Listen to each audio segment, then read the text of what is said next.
Popke here, welcoming you back to another episode of Viridian Flashback. You know, here on the show, I've talked about shooters quite a bit. And while yes, today's episode is another shooter, it's a bit more interesting. Brute Force. Now, why is this game unique, you ask? Brute Force was one of the first flagship titles for the Xbox that was very hyped up for the time, and in fact, even more so than Halo. Hell, when it first came out, it sold more than the first Halo. But I guess history tells who became the bigger franchise. Even so, can Brute Force command its way into your Xbox collection? Let's find out.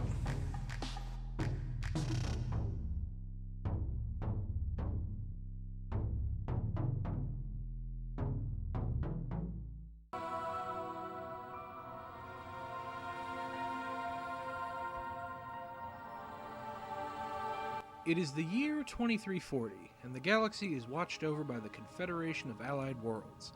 To combat a new threat, they decide to create a team of 4 of the best the universe can create. Codename Brute Force. You start off with a soldier named Tex, who dies.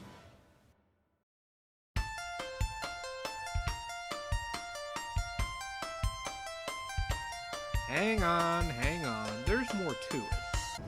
Tex is then cloned. It is the future after all, and a factor that'll come into play later. He is then sent by his commander to locate and collect the other members of the team.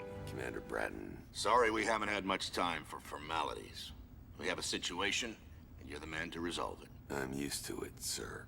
A mercenary group called the Red Hand has been unusually active in this system in the last few weeks. Red Hand. Didn't they used to work for us? Not anymore.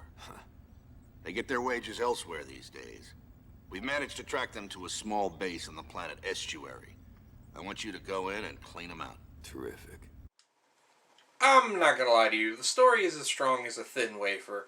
However, it is cool to see the backstories of each characters before they die, that is. Besides, a game like Brute Force is all about the gameplay, so let's see where that stands. Updating yellow objective markers on your radar. Stay at the drop zone for a basic refresher course if needed. Otherwise, proceed to the first objective marker when you are ready. Brute Force is a third-person tactical shooter, where you control the titular group through a series of missions taking out the scum of the universe, playing as one of the 4 soldiers while issuing commands and swapping characters with the D-pad. Controls are smooth and responsive due to the fact that the controls are similar to, well, you know. But what makes Brute Force stand out from its Spartan cousin is that each member of the team brings a unique ability that when used unitively with each other makes them a force to be reckoned with. Brute Force, if you will. Pick up the sniper rifle by that crate and try to pick off some of the guards from a distance. Tex is a berserker with the ability to dual-wield both guns on hand. Brutus the Feral unleashes the spirit of Vanguard, giving himself self-healing, infrared vision, and a dash attack. Flint the Sniper gets advanced targeting, allowing her to auto-aim on enemies from a distance. And lastly, Hawk the Scout has the power to go invisible and sneak up for stealth kills. Like most shooters, Brute Force does have its small arsenal, with an assortment of pistols, shotguns, rifles, snipers, and more, with human and alien variants, of course. A cool feature that I sorta mentioned at the beginning is the cloning. When you die, you drop a memory chip that can be picked up by other teammates to come back. Also in each level is an enemy DNA canister that, when collected, unlocks them for multiplayer deathmatch. Speaking of multiplayer, that's the coolest thing about this game. You and up to 3 friends can play the campaign together either through split screen or system link, something that took Halo years to give players. The same goes with deathmatch, however, since I didn't have 3 people to show this off, just take my word for it, it's fun.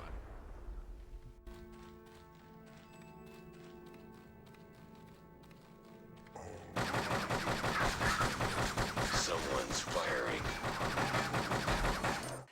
I don't have much to say in the griping department, other than the missions can start to get a little bit repetitive. Then again, you do visit the same levels about 3 or 4 times.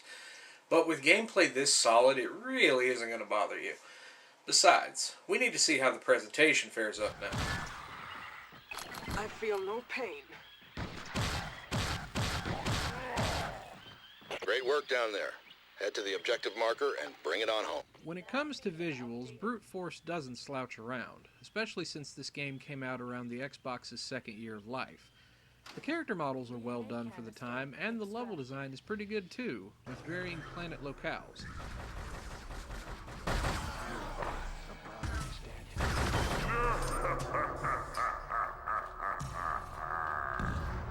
Audio-wise, the music is really good, with pumped-up tunes worthy of an action film. The voice actors are just as good, with the main four doing a great job of playing off each other, while the other characters are okay, with the exception of some villains. Known as a dispersion wave transmitter. It looks like this.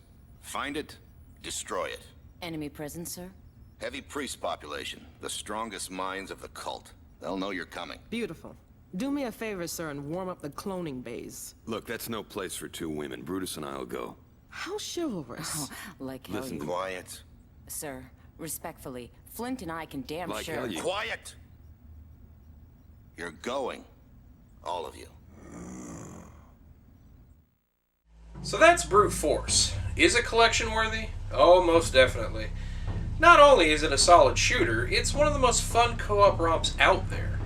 On Amazon, excluding shipping, it goes for about $10 new and about a penny used. Gotta love that cheap Xbox game love, right? In the end, it really sucks that it didn't become as popular of a franchise as Halo did. But that's how the way things go in the gaming world. Then again, who knows? Microsoft seems to be reviving some dead franchises lately. I mean, look at Phantom Dust and Killer Instinct. Well, as always, I'm the Dolly Popka, and if you want to play retro, try going green. I'll see you next time. Now, what do I play for the season finale? Perhaps another horror-based game. I've got just the thing. No, really, I've got just the thing right here. That's the season finale. It's the thing. See you next time. Okay, bye.